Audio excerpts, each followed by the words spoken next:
पहला, पाकिस्तान ने यह क्लेम किया कि उसने अपने JF-17 से हमारे S-400 व ब्रह्मोस मिसाइल बेस को नुकसान पहुंचाया, जो कि बिल्कुल गलत है।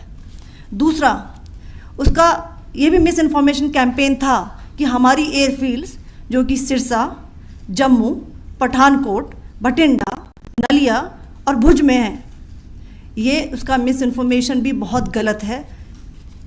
तीसरा, पाकिस्तान के मिस इन्फॉर्मेशन कैंपेन के मुताबिक हमारे एम्यूनिशन डम्प्स जो चंडीगढ़ और बियास में हैं उसका डैमेज हुआ, यह भी बिल्कुल गलत है।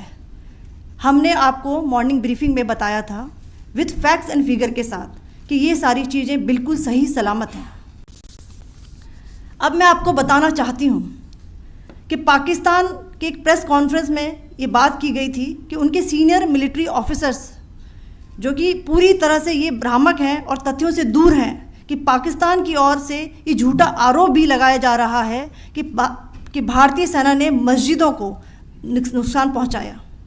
मैं इससे बिल्कुल स्पष्ट करना चाहती हूं कि India is a secular nation और हमारी सेना भारत के कॉन्स्टिट्यूशनल वैल्यूज़ की एक बहुत प्यारी झलक है।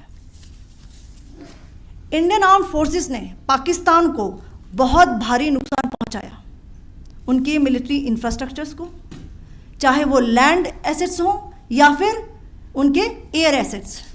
यही नहीं, इंडियन आर्म्ड फोर्सेस ने पाकिस्तान की एयरफील्ड्स स्कर्दू, जकोबाबाद, सरगोदा और बुलारी को बहुत नुकसान पहुंचाया। इसके अलावा पाकिस्तान के air defence system, radar system, उनको भी एयर स्पेस में अनटेनेबल किया। यह भी बताना चाहती हूँ कि लाइन ऑफ कंट्रोल के पास पाकिस्तान के command and control logistic installations और उनके मिलिट्री इंफ्रास्ट्रक्चर्स, मिलिट्री पर्सनल्स का इतना भारी नुकसान हुआ कि पाकिस्तान की ऑफेंसिव व डिफेंसिव कैपेबिलिटी को नष्ट कर दिया गया। अंत में मैं फिर से ये बात दोहराना चाहूँगी, इंडियन आर्म फोर्सेस पूरी तरह से तैयार है, सतर्क है और भारत की संप्रभुता और अखंडता की रक्षा के लिए पूरी तरह से कमिटेड है। धन्यवाद।